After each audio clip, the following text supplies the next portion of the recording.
Welcome to Town Talk, the official podcast of Somerville, South Carolina, where we bring you the latest news and the incredible guests here within the town.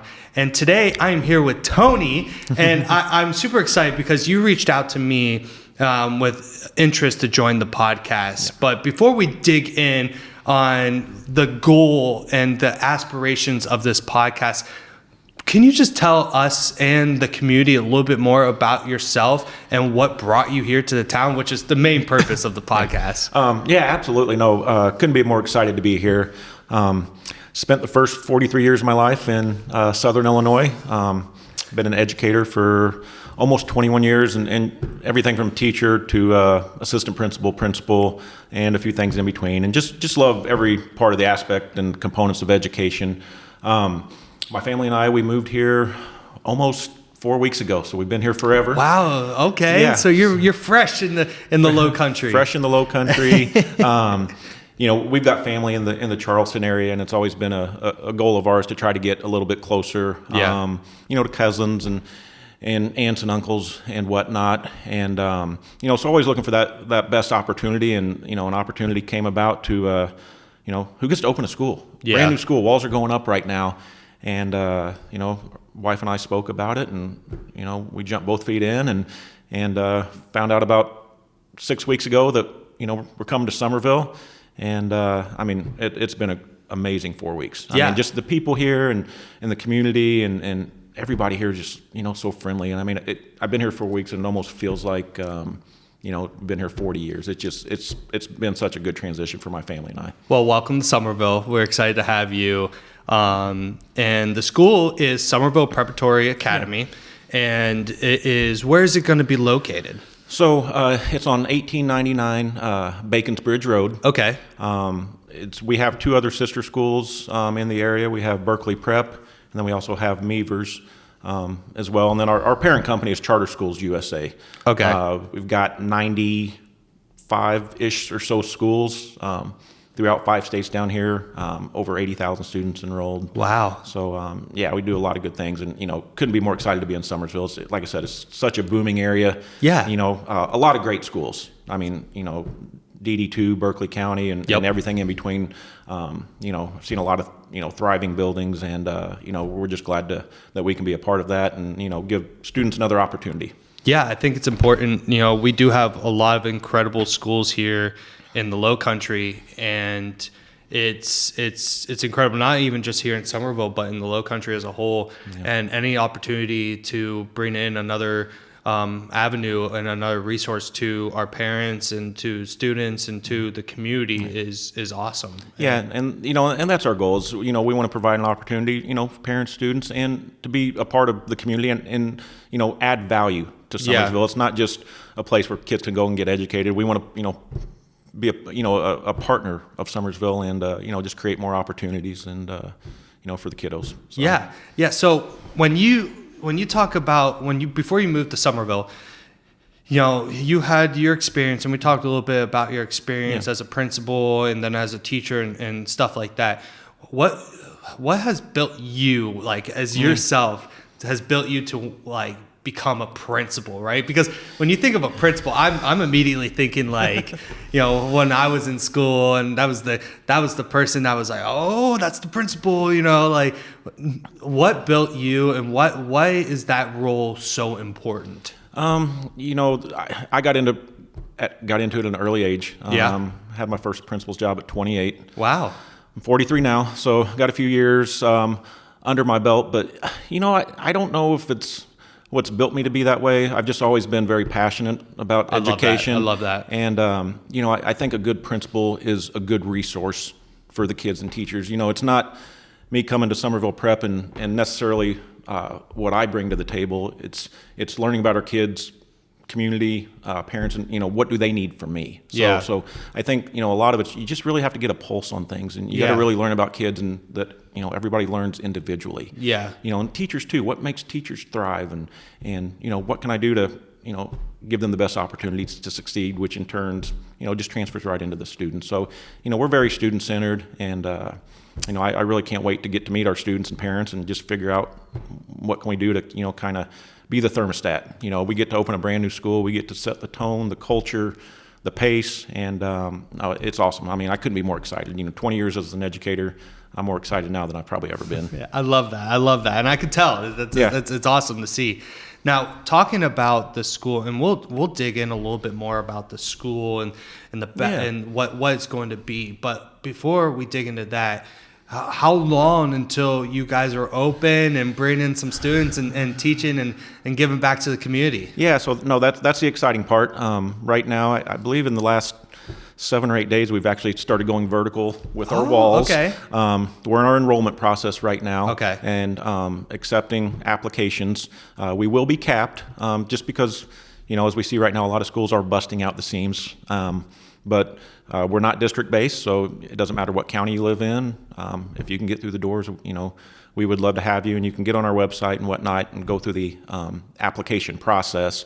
We do have our initial deadline of February 9th coming up, and then we're also going to hold what's called a lottery. If we do get, you know, reach over our cap of applications, and we'll have a lottery to, you know, we're going to do 100 at each grade level to start. Okay. So starting in August, we're going to be kindergarten through 6th grade, and then the year following, we're going to add 7th, then 8th, and then there are talks as well as adding a high school to the area. Okay. As well in the next couple of years too. So yeah, it's you know, like I said, hopefully it'll provide a great opportunity for our folks, and like you said, add to the community. I'm a big value added person. We're not just a school. We're going to, you know. Yeah.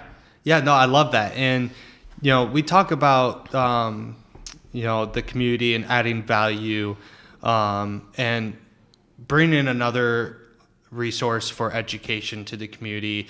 I think everyone is excited about because it just, you can't have enough of education for our children. No. And I think if we can add more quality education for our children, you know, I don't think anyone would be upset about that.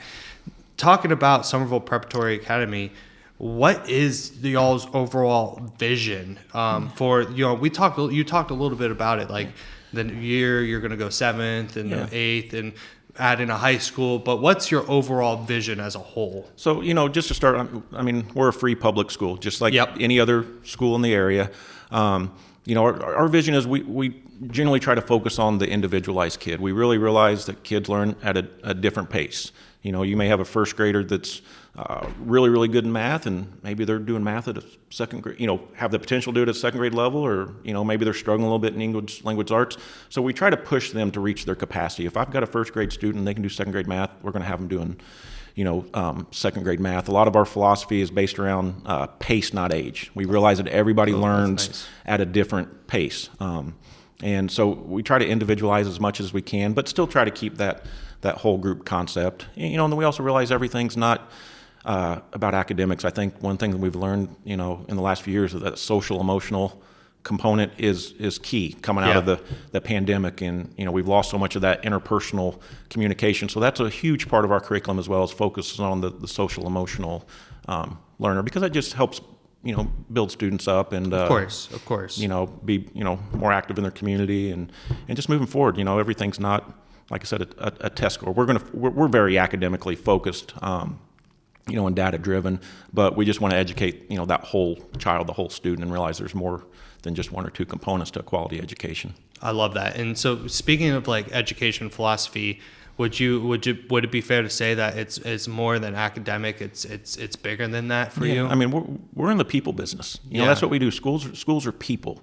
It's not an assembly line. You know, so, you know, when we talk about the vision and mission of our school, we've got a wide lens concept, but, you know, we really won't know until day one when myself, my staff, we get to go interact with the kids and really see what they're all about. And more than anything, what do they need from us? Every kid's going to come in every day needing something different from us. Yeah. And, you know, it's a learning curve, and just, like I said, just trying to be the best resource possible for them. So, but like I said, you know, the good thing is we get to do everything from the ground up. We're not going to walk in day one and have to deal with past practice. Like I said, we get to set the culture, and, you know, it's just so exciting. I love that. I love that. And, you know, you talked about your staff, and as a principal, you are, quote unquote, the leader of the school. Right.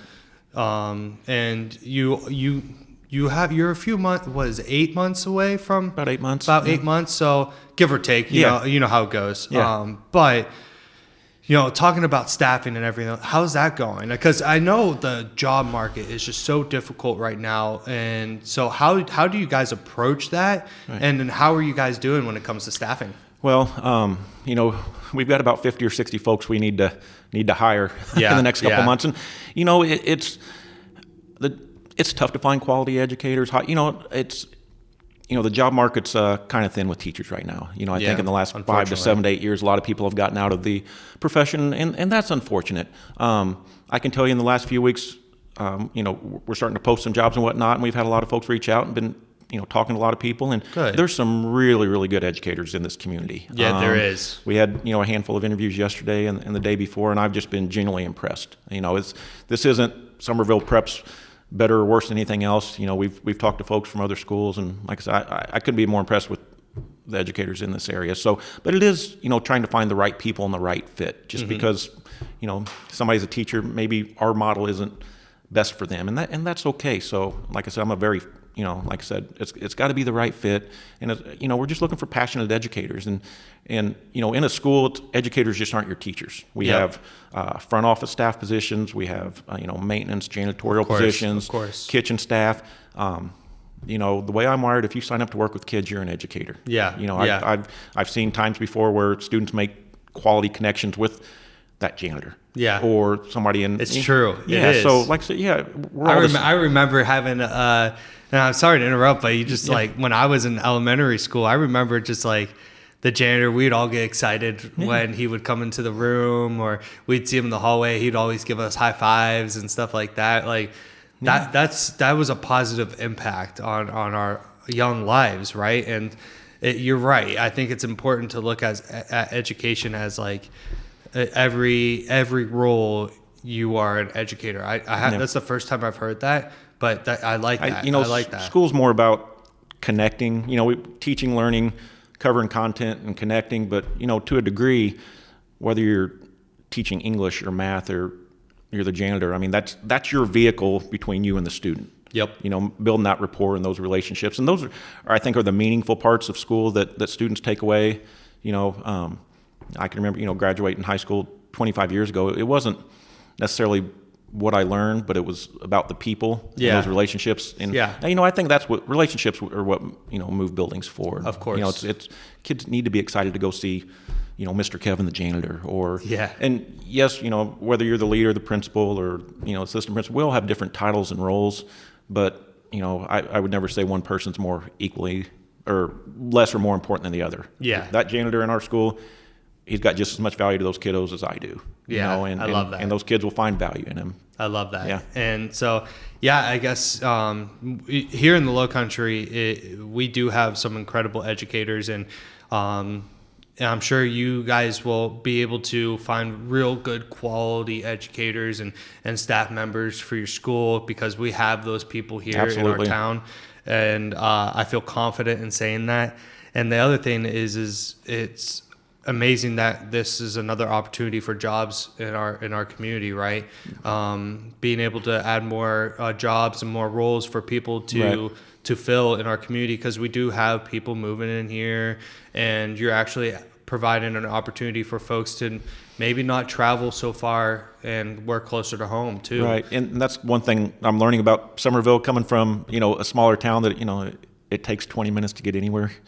Here, so I think our location's good. There's lots of great surrounding neighborhoods, and hopefully we can find some of those folks that want to be a part of what we're doing.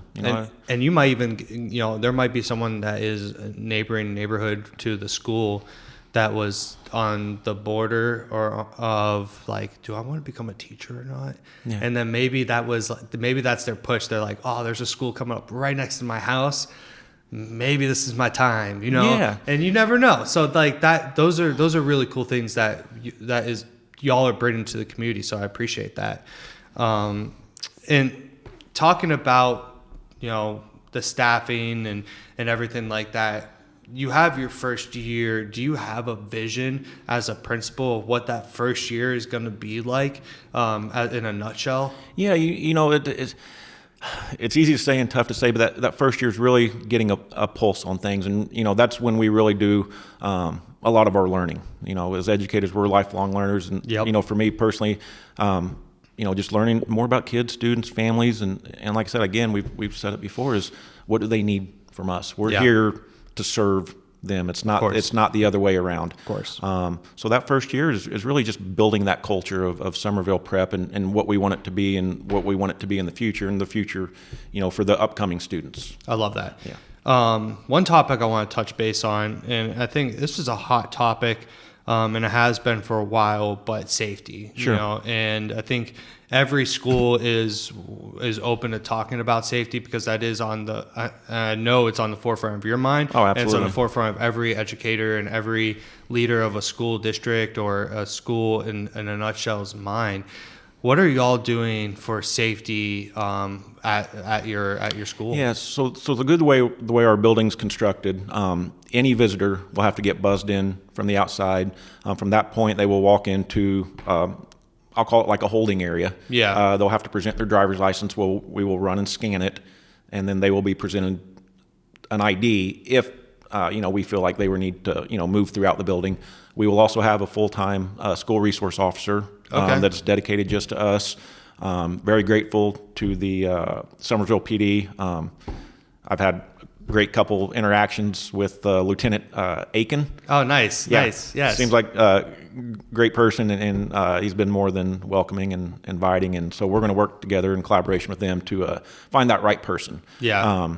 Because it's another, a police officer that works in the school day, it may not be for everyone. So trying to find that right fit, just like any other position that somebody wants to be around kids. And, I find a lot of value in the school resource officer because they can connect. It's not always telling kids what they can't do. We're telling them what they can do, build those relationships. And when you see them out in the community, police officers, they're great people. They keep us safe. And so no, we're excited to partner with the city of Somerville, the PD, and try to find that right person. Yeah, the Somerville Police Department is, and you'll hear a ton of people say this, and you'll see, but it is probably one of the most incredible police departments that I've ever seen and been involved in. And it does come down to the leadership of Chief Wright and his team. But also, just the other day, I know Chief was talking, and he was talking about how the Somerville Police Department is a extremely proactive police department. They do what he calls proactive policing, not reactive policing. Sure. And so what that means in a nutshell is they're thinking ahead, thinking next steps, being strategic about everything that they do, so they don't have to be reactive. Right. They can be proactive, and that includes school resource officers, right? And every school and PD, at least our PD, is very into providing the best school resource officers for our schools in the area. So I feel again confident to say you guys will be in very good hands. And that proactive approach is it's so meaningful because, like I said, you can build those positive relationships, and you may head off a student from making a wrong choice someday because you've had those interactions. And no, that preventative measures, they're great. And like I said, as far as the way our building's constructed, I'm very confident that we can keep it safe and secure. Even our sister schools are the same way.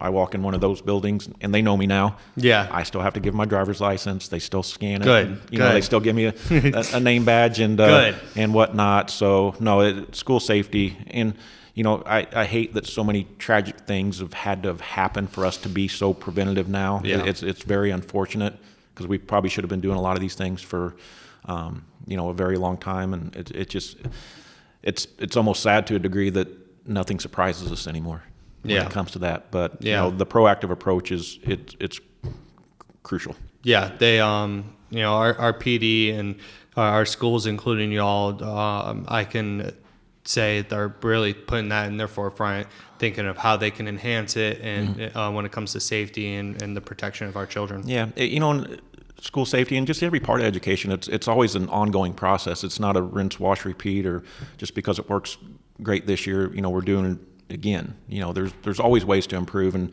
I think as long as we don't get complacent in our ways, whether it's school resource officering or teaching English, then it gives us a better chance to be successful. Yeah, and I think it's important, just staying like you said, thinking of what's next, because if you're behind just even on technology, right? And say you have kind of old tech versus some of the new tech that will make things more efficient or safer and quicker. Some people are anti-tech, but I think in some cases you need to be. In some cases it's good to have the best and the newest. Yeah, absolutely. And so.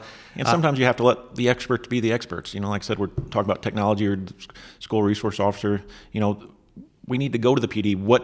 Here's what I need. I need to keep our school safe. What can you do to help us? And I'll get out of your way and trust you. You're the expert. Same thing with technology in any aspect. Yeah. Yeah. And I'm excited, and I appreciate you answering that and being transparent with us. Now, the one thing I wanted to talk about. Schools are always big on getting out into the community and the community engagement aspect. What are some things that you guys are doing to really provide some community engagement? Well, right now, a lot of our role is just marketing the school. Obviously, we're not open yet. So myself and my marketing director, we're spending a lot of time just on the ground right now. Yeah. Just getting to know the community, going to different subdivisions, and it's not so much, hey, Somerville Prep's the best school in the world. It's really just trying to learn about the area, because that's the best way you get a pulse on things is, like I said, going back to the pandemic, you can't replace in-person interaction. Yeah. And just shaking hands and it's right. You're right. When we're opening a new school, as the principal, I want to meet people. I want them to see me. It's not, like we said earlier, 25 years ago, a lot of students didn't know their principal. It was, guy in a shirt and tie and, was never in the halls, and you just didn't know I honestly couldn't tell you who my high school principal was. But, I want to make sure every kid knows who I am and that I'm there for them. So right now it's just a lot of that community engagement. In the foreseeable future, once, we actually get in school, we're going to do a lot of community engagement nights. Yeah. We want to bring people in and celebrate, not only what the school has to offer, but, the town as well. What's y'all's mascot? We are the Stingrays. The Stingrays, okay. Stingray Pride. All right. Hey, I love that. I figured I had to ask. I was like, you have to have a mascot. Colors? So we are green and gray. So we've chosen the Somerville colors. I love that. We got a little bit of an orange highlight, but no, we're all into Somerville. Yeah, I love that. Yeah. That's amazing, and I'm excited to hear that when you guys are closer to opening day, having those get-togethers and those open nights, and really just bringing in the community. I love how you guys are getting out in the community, even just asking me about the podcast because it's an opportunity for the community to get to know you guys and for the community to just understand what's coming into our town. Yeah, and when I reached out, like I said, just doing my homework on Somerville, you do such a great job, not just informing the community, but celebrating what we have here. And I say we because I feel fully invested in, the town of Somerville, and there's so much to celebrate. Schools, local businesses, just anything as a whole. It's awesome. Yeah, you'll learn. I know you've only been here about a month, but you'll learn that there's an endless amount of incredible restaurants. Yeah, so I think when we leave here, we're going to go down to the Shuck and Shack, and we had a great coffee shop, Ice House down the road. Yes. So, yeah, no, yes. It's trying to eat my way through this town it's going to take years. Yes, and I'll tell you what, you will not need to go travel downtown. Though downtown Charleston has incredible food as well. Right. But they brought it up here in Somerville, and we're very fortunate because we have incredible businesses and people here. Just within walking distance of here, it's amazing. I'm absolutely blown away. Yeah, you'll love it. You'll love it. Okay, so one of the last questions I want to ask you, and I think it's important, is innovation and education. I think we talk about technology a little bit, and technology is innovation, right? Making sure technology is up to date, using it to really enhance, but there's also innovative strategies. Right. Can you just touch base on some of the different innovations that you guys are doing as you prepare to open up? No, absolutely. First on the technology side of things, I think you used the key word of enhancing, and technology should enhance education, not hinder it or not take the place of it. Going back to, a few years ago, like I said, the pandemic, we tried to replace education with technology, and that in-person interaction, that guided practice, that hand on your shoulder. It was lost. Yeah, it was lost, and it's taken a while to get that back. So on the technology side of things, we'll be a one-to-one school when needed. And what I mean by that is every student will have an iPad that will stay at school, and the teachers have the ability to implement them into their lesson as needed. It's not the iPad's used for everything. Mm-hmm. So when we can enhance education or whatever, if it fits the lesson, then we'll go with that.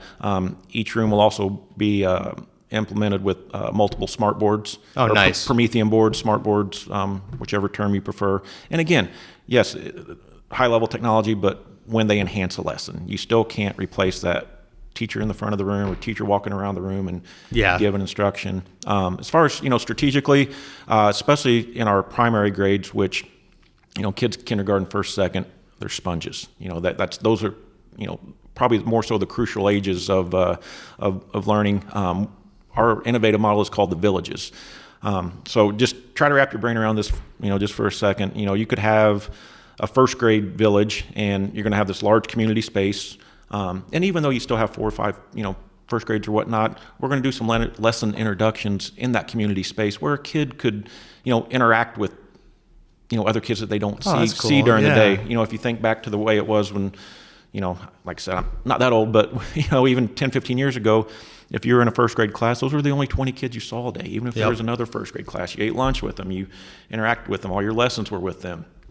And there's some good and bad with that, but also those 25 kids were getting the same type of instruction. Mm-hmm.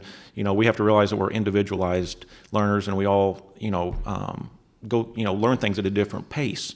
And those paces change. So, in our approach, we may do some lesson introduction in our community village. Yeah. And that not only does that lesson introduction, but also gives kids a chance to interact with, a large group of kids or other kids that they may not see through the day. And then from there, like I said, realizing that kids learn at a different pace, we may have some kids that are they need a little bit more assistance for whatever the reason, or we have some kids that are, a little bit higher achieving for whatever the reason. So we can pull those groups of kiddos and give them some more small group instruction, personalized instruction, really whatever they need. And, and I go back to that, it's what do they need from us? How can we, what opportunities can we provide them to be the most successful? So, it's like I said, it's that large group concept to start, and then let's pull off and get individualized and go from there.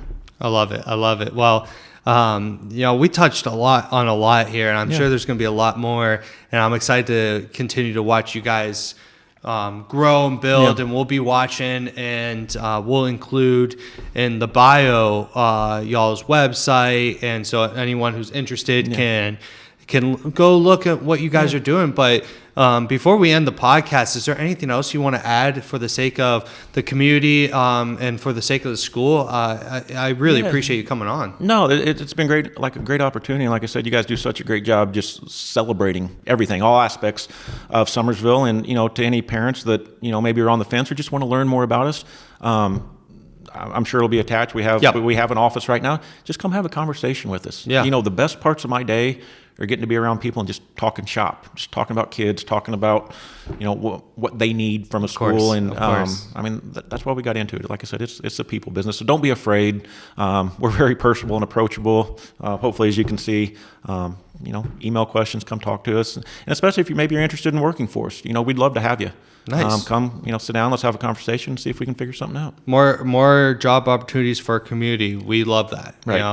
And getting to work with kids, there's a lot of great jobs in this world, but there's none better than getting to work with kids. It's the ultimate. So come be a part of something good. So if you are on the fence and you're about to be a teacher, you're thinking about being a teacher, this might be your opportunity to say, hey, I'm going to go get educated and be a teacher. So, and like I said, we have other opportunities as well. We need teachers' aides. We need front office staff. We need, clerical, maintenance, anything. If you like being around kids, come talk to us. We'll figure something out. I love it. Well, hey, I appreciate your time today. Thank you so much. And awesome. I look forward, like I said, to watching you guys grow. And maybe we can, once you guys open up, we'll do a second podcast. Absolutely. I think that'd be a fun idea. Yeah. Absolutely. Awesome. Well, thank you so much. Absolutely.